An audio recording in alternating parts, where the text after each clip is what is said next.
Olá pessoal, Guilherme Lima, Evolo Papo. Vamos bater um papinho aí hoje sobre a questão do trabalho, né?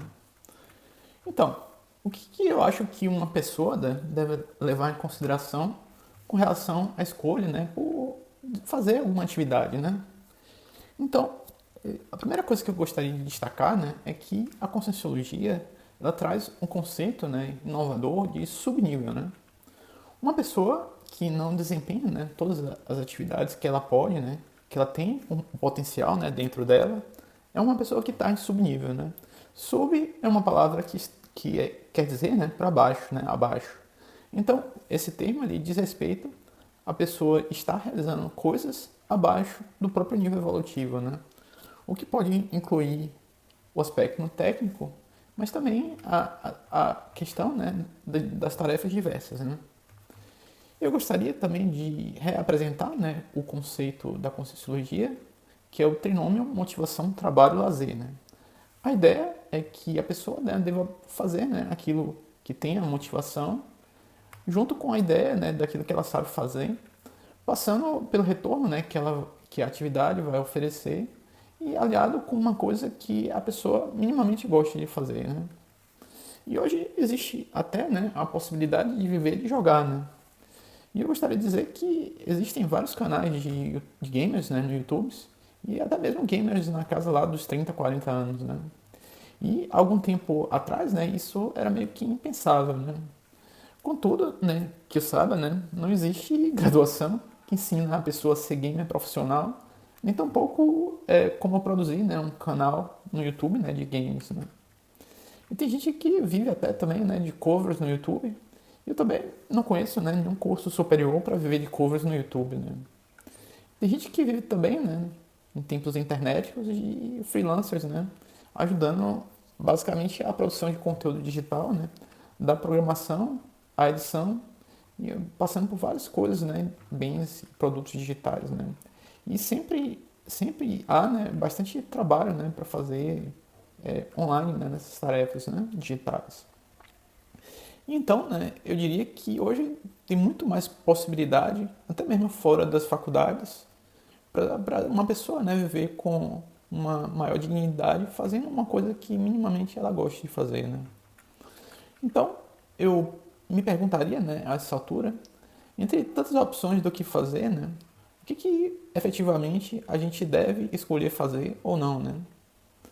E uma primeira ideia, né, se você está cogitando fazer alguma coisa, né, trabalhar com alguma coisa, então é você ver suas opções, né, e você colocar uma lista, né, dos prós e contras de cada ideia dessa que você tem, né. E tem gente que não tem, né, talento com computador, mas, por exemplo, é um excelente cozinheiro, né. Então pode ser, né, uma ideia, né, aproveitar esse talento, né.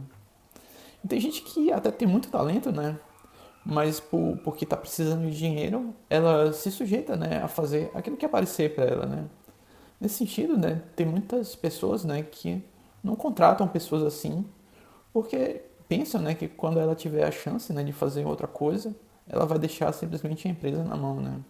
E isso não deixa de ser uma preocupação legítima, né, mas às vezes isso pode jogar no buraco, né, a autoestima da pessoa, né. E tem gente, né, que basicamente o que quer, né, é só ganhar mais, né. E essa também, né, é uma pessoa ruim de se contratar, né.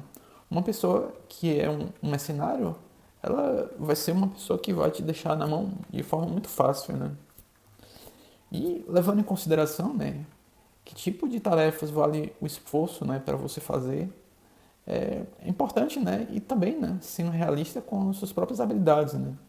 E tem gente, né, que se sente melhor, por exemplo, montando uma barraquinha na frente de uma universidade ou escola, vendendo um lanche. E às vezes é uma pessoa que ganha até mais do que um gerente financeiro de uma empresa, né? E às vezes até com menor esforço, né? Às vezes a pessoa pode funcionar, trabalhar menos horas, né? E eu diria que também é um bom conselho, né? Levar em consideração os próximos passos, né? Então, para tentar de alguma forma evoluir numa carreira e evitar a estagnação, né? E eu entendo que é particularmente difícil para fazer isso, né, em pequenas empresas, né, onde existem a maior parte dos empregos, mas compreendo que também é uma preocupação que a gente deva ter minimamente, né, para não ficar, né, em subnível, né? E também gostaria, né, de dar um conselho, né, no sentido da pessoa, né, procurar se associar com pessoas de sucesso, né? Eu diria que um dos maiores fatores, né, de sucesso seria justamente você se associar com pessoas que têm sucesso, né, que sabem fazer aquilo que eles trabalham, né? E uma outra ideia também pode ser a pessoa listar, né, aquilo que ela sabe fazer e ver também que tipo de coisa, né, ela pode oferecer para os outros. Pode ir desde de varrer, né, um chão a fazer uma planilha financeira, né? E algumas pessoas, né, têm limitações, né? Tem pessoas que não gostam muito, né, de interações sociais e preferem o trabalho solitário, né? E eu diria que qualquer que seja, né, a sua limitação, né, você deve ser bem realista sobre essas possibilidades, né, que você tem. E tem pessoas, né, até que têm problemas de saúde mental, né, que tem muita dificuldade em se colocar, né, no mundo do trabalho, né. Daí, né, uma ideia pode ser começar a fazer qualquer coisa, né, pegar qualquer coisa concreta, né, que a pessoa saiba ou queira minimamente fazer e se preocupar mais em estar ativo é, do que ativo, né, de uma forma que a pessoa evite ficar só se entregando a esse problema, né. E eu diria também, né, que algumas vezes pode ser um grande desafio, né, aceitar uma oportunidade de trabalho. E eu diria que o ideal, né, é que a pessoa seja mais realista, né, para saber se você vai dar conta do trabalho ou não, não subestimando a si mesmo e também não tendo um excesso de confiança, né, em si mesmo, né. Isso certamente vai te ajudar bastante, né.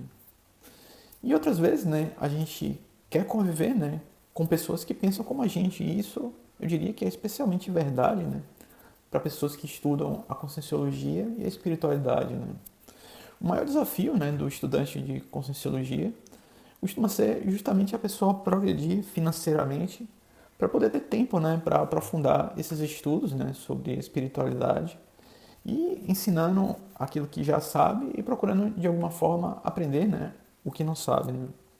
Eu diria que até, né, eu ousaria dizer até que para o voluntário médio, né, um dos maiores desafios, né, costuma ser justamente porque boa parte dos projetos de liberdade financeira costumam envolver um trabalho extra, né?